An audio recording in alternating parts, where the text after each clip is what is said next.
Hello, everybody. Welcome to Indigo Terra Odyssey. How is everybody?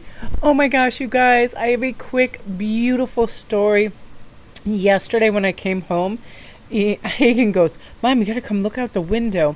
And there was this big, fat, gorgeous turkey. And then I noticed he wasn't walking properly. He was hobbling, and he didn't want to put his left foot down, so he was hobbling a little bit. And I was like, oh no. I was like, he hurt his leg. And so I put out a dish of food and water, and he was quite calm and loving and domesticated, like he wasn't afraid.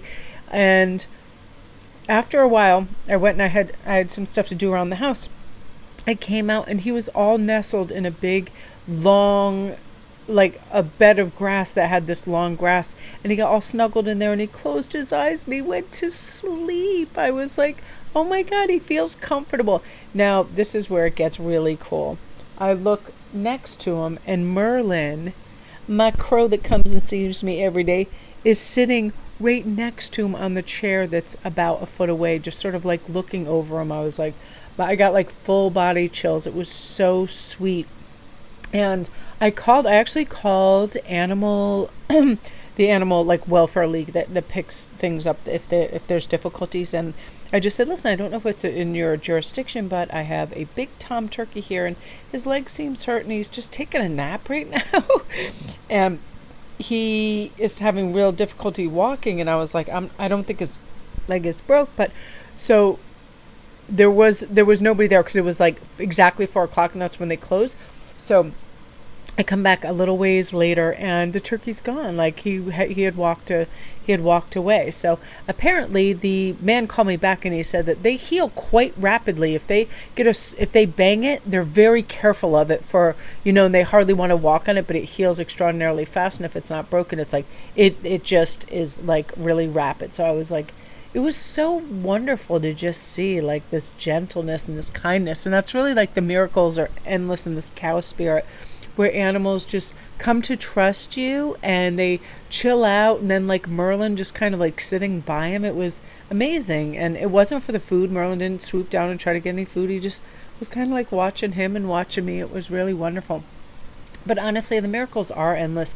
When we see nature, when we see children, when we see artwork, when we see people just, doing these amazing Herculean feats of charity for other nations, for schooling, for medicine, all of these things, they really are endless. And also just our brain, when you think about it, the capacity to remember and to be curious and to expand and to realize our unlimited potential and our connections to people, places, and things, and how we can be harbingers of goodwill, and that spreads and it's contagious, and just the wonder of it. And like sometimes I just forget. I think it's just because it's something I do, and I used to be in catering, that I'm always wondering, is that person hungry? Whenever I go to the post office, like I was today, and I see anybody by themselves and they're getting swamped, I always just ask, hey, there's always restaurants right by, and I'm like, hey, would you like me to go pick you up a sandwich or some food or a drink?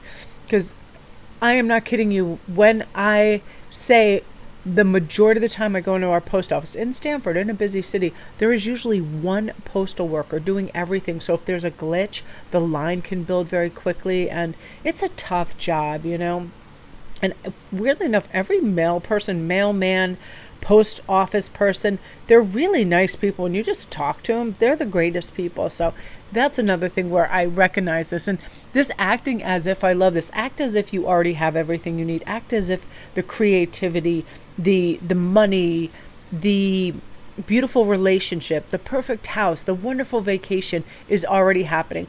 I know that in a month or so. So I find if you act as if it's already here and with you, your mind is excited. It's like that Christmassy feeling, like, oh, when I go here, this is going to happen. It could be anything from like a really great meal. It could be anything from traveling somewhere and making plans to go places. Just all the little nuances, especially if it's a different culture, or you're going to be out on bodies of water, on boats, fun things like that. And I know the other day we were making plans to go to Cape Cod. I got really excited about that. And that's a thing, that's again bringing your ideas to life, knowing that you're going to be going someplace. What do you want to bring with you? What are you going to do when you're there? I find writing things down is a huge help for me to show, and through the power of suggestion, this is what I want to do and this is where I want to go. And I made a list this morning. I had all these strange little things that I'd remember for a lot of clients. So I just started writing them down, and it just happened beautifully, like a domino effect, just flow, flow, flow. Next one down, next one down, next one down.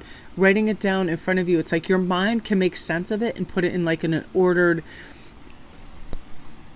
position for you to just set it up and get it out of the way, where also our mind is afraid sometimes that it's going to forget steps, so it will overthink and overcompensate. So if we just have it written down in front of us, it's like, oh, easy peasy.